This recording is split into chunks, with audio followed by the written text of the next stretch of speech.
ছেলের বিরুদ্ধে স্কুল ছাত্রীকে অপহরণের অভিযোগ, জেলে গেলেন মা। আওয়ামী লীগ নেতাকে থানা থেকে ছাড়াতে গিয়ে বিএনপির দুপক্ষের হাতাহাতি। জানাবো যেভাবে ধরা পড়ল শীর্ষ সন্ত্রাসী সাজ্জাদ। এবং সর্বশেষ জানাবো বাংলাদেশে বিনিয়োগ করবে চীনা সৌর প্যানেল জায়ান্ট লংগি। শুনছিলেন সংবাদ শিরোনাম, এবারে বিস্তারিত।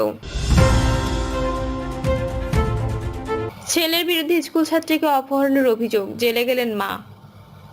ব্রাহ্মণবাড়িয়ায় বিজয়নগর স্কুল ছাত্রীকে অপহরণের অভিযোগে ছকিনা বেগম নামে এক নারীকে গ্রেপ্তার করেছে পুলিশ। তিনি অপহরণ মামলায় ৩ নম্বর আসামি। মামলার প্রধান অভিযুক্ত তার ছেলে মোহাম্মদ রিফাত মিয়া, তার বাবা হাবিব মিয়া, ভাই সিফাত মিয়া, বোন পারুল বেগম সহ অজ্ঞাতনামা আরো ২-৩ জন আছেন। মামলার বাদী অভিযোগ করেন তার মেয়ে নানার বাড়ি সরাইল থেকে পড়াশোনা করে। নবম শ্রেণীর পড়ুয়া তার মেয়েকে ওই এলাকায় রিফাত উত্ত্যক্ত করতেন। বিষয়টি রিফাতের পরিবারকে জানালেও কোনো লাভ হয়নি। ১২ মার্চ সকালে প্রাইভেট পড়তে যাওয়ার সময় অজ্ঞাতনামাদের সঙ্গে নিয়ে তার মেয়েকে অপহরণ করেন রিফাত। এ বিষয়ে বিজয়নগর থানার ভারপ্রাপ্ত কর্মকর্তা মোহাম্মদ রওশন আলী জানান, মামলায় অভিযুক্ত হিসেবে ছকিনা বেগমকে গ্রেপ্তার করা হয়েছে। তাকে আদালতে পাঠানো হবে। অন্যান্য অভিযুক্তকে গ্রেপ্তারের চেষ্টা চলছে। আওয়ামী লীগ নেতাকে থানা থেকে ছাড়াতে গিয়ে বিএনপি দুপক্ষের হাতাহাতি। রাজশাহী নগরের বোয়ালিয়া মডেল থানা জুলাই-আগস্টের আন্দোলনকারীদের ওপর হামলার মামলায় এজাহারভুক্ত আসামি আওয়ামী লীগ নেতা আবুল কালামকে ছাড়িয়ে নিতে বিএনপির দুই পক্ষের মধ্যে হাতাহাতির ঘটনা ঘটেছে। অভিযোগ উঠেছে, আসামি নিজে জাতীয়তাবাদী কৃষক দলের রাজশাহী বিভাগের সহ সাংগঠনিক সম্পাদক আলামিন সরকার টিটুকে লাথি মেরেছে। জানা গেছে, ৫ই আগস্টের ঘটনায় দায়ের করা একটি মামলায় এজাহারভুক্ত ৬৫ নম্বর আসামি আবুল কালাম। তিনি একসময় পবা উপজেলার পারিলায় বিএনপি রাজনীতির সঙ্গে জড়িত ছিলেন। পরবর্তীতে আওয়ামী সরকার ক্ষমতা আসলে তিনি আওয়ামী লীগের সঙ্গে জড়িত হয়ে বিভিন্ন সুযোগ সুবিধা নেন। Abul Kalam Rajshahi truck cover van মালিক সমিতি এবং রাজশাহী ইউরিয়া সার ডিলার সমিতির সভাপতি ছিলেন। কৃষকদের রাজশাহী বিভাগের সহ সাংগঠনিক সম্পাদক আলামিন সরকার টিটু অভিযোগে বলেন, আবুল কালাম গত বছরের ৫ই আগস্টের মামলার আসামি। আওয়ামী সরকারের দোসর জানার পরেও বিএনপির কিছু নামধারী নেতা থানা থেকে ওই আসামিকে ছাড়িয়ে নিতে তদবির করতে থাকেন। এটি অত্যন্ত দুঃখজনক। পুলিশ ও প্রত্যক্ষদর্শীরা জানান, আসামি আবুল কালামকে গ্রেপ্তার করার পর মহানগর বিএনপি ও অঙ্গ সংগঠনের বিভিন্ন পর্যায়ের নেতাকর্মীরা থানা প্রাঙ্গণে জড়ো হতে থাকেন। প্রায় ৫০ জন নেতাকর্মী থানা প্রাঙ্গণে জড়ো হন। সেখানে তারা একে অপরের সঙ্গে বাকবিতণ্ডার এক পর্যায়ে হাতাহাতি শুরু করেন। যেভাবে ধরা পড়ল শীর্ষ সন্ত্রাসী সাজ্জাদ। চট্টগ্রামের তালিকাভুক্ত শীর্ষ সন্ত্রাসী ছোট সাজ্জাদ ওরফে বুড়ির নাতি। কথায় কথায় গুলি ছোড়ার কারণে আলোচিত তিনি। কোনো ধর্নাঢ্য ব্যবসায়ী তার নজরে পড়লে আর রেহাই মিলত না। যে কোনোভাবে চাপ প্রয়োগ করে আদায় করতেন মোটা অঙ্কের চাঁদা। নগরের বায়াজিৎ, পাঁচলাইশ, চান্দগাঁও ও খুলশী এবং জেলার হাটহাজারী, রাউজান উপজেলার কয়েক লাখ বাসিন্দা তার চাঁদাবাজিতে ছিলেন অতিষ্ঠ। এসব এলাকায় নতুন কোনো বড় ভবনের নির্মাণ কাজ শুরু করলে সাজ্জাদকে দিতে হতো নির্দিষ্ট অঙ্কের টাকা।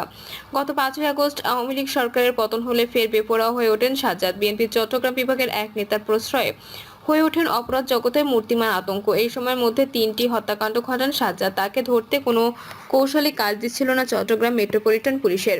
তদন্ত সংশ্লিষ্ট পুলিশ কর্মকর্তারা জানান, সাজ্জাদকে গ্রেপ্তারের প্রক্রিয়াটা মোটেও সহজ ছিল না। অন্তত ৪ মাস ধরে তাকে গ্রেপ্তারের পর সব ধরনের কৌশল প্রয়োগ করা হয়েছে, কিন্তু কোনো কৌশলী কাজে আসছিল না। আবার মোবাইলে কোনো সিম সংযোগ না থাকায় তথ্য প্রযুক্তি দিয়ে তাকে শনাক্ত করা যাচ্ছিল না। তবে গত বছরের ডিসেম্বরের শুরুতে সাজ্জাদের স্ত্রীর একটি ভিডিও সামাজিক যোগাযোগ মাধ্যমে ছড়িয়ে পড়ে। সেই ভিডিওতে একটি কার দেখা যায়। এই সূত্র ধরে এগোতে থাকে পুলিশ। প্রথমে বিআরটিএ থেকে ওই গাড়ির মালিককে শনাক্ত করা হয়।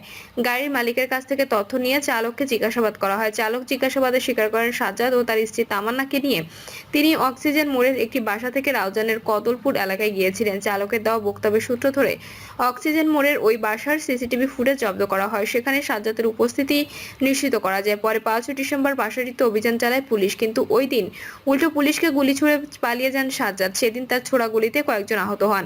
ঘটনার দিন এক অভিযানে ঢাকা থেকে পুলিশ কর্মকর্তা জানান, প্রথমে সাজ্জাদ পুলিশের সোর্সকে লক্ষ্য করে গুলি করে। এতে তিনি আহত হলে উদ্ধার করে পুলিশ।